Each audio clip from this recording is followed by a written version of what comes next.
जी अस्सलाम वालेकुम वीवर्स। आज मैं अपनी दूसरी वीडियो के साथ हाजिर खिदमत हूँ। आज मैं आपको बताऊँगा कि घर में हेल्दी और सेफ़ बर्गर कैसे बनाते हैं। वैसे तो मैं घर में, क्योंकि बड़ा शौक़ है मुझे बर्गर खाने का, तो मैं अपने और अपने बच्चे के लिए बनाता रहता हूँ। इसलिए घर में मैंने मायोनीज़, केचप और टिक्कियाँ जो हैं वो शामी वो मैं बनाकर हमेशा फ्रीज़ रखता हूँ। और इसके अलावा जो है, अगर बर्गर के लिए बच्चे ज़िद करें तो मैं घर में फिंगर चिप्स भी निकाल लेता हूँ। लेकिन देखें, अगर आपको ये दोनों चीज़ों का मसला हो तो आप बाज़ार से 20 रुपए की फिंगर चिप्स लेकर आ सकते हैं, और बर्गर वाली दुकान से एक शामी टिक्की जो 20 या 30 रुपए में मिल जाएगी।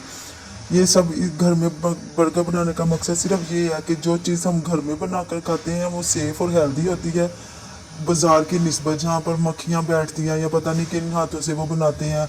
अगर आपको इस चीज़ का क्रेज़ हो तो आप घर में बर्गर आसानी से बना सकते हैं, जैसा कि आपने सारा तरीका देखा है।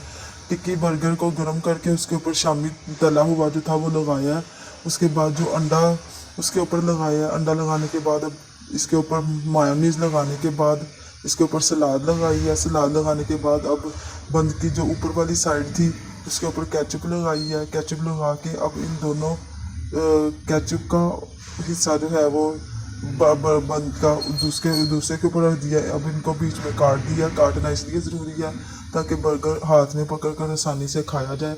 अब ये घर में जो फिंगर चिप्स मैंने निकाली थी वो देखें, वो फिंगर चिप्स मैंने बर्गरों के ऊपर रख दिया है। ले जी, ये घर में बिल्कुल हेल्दी, सेफ और अच्छे तरीके से बने हुए बर्गर आपके सामने हैं। अल्लाह हाफिज़।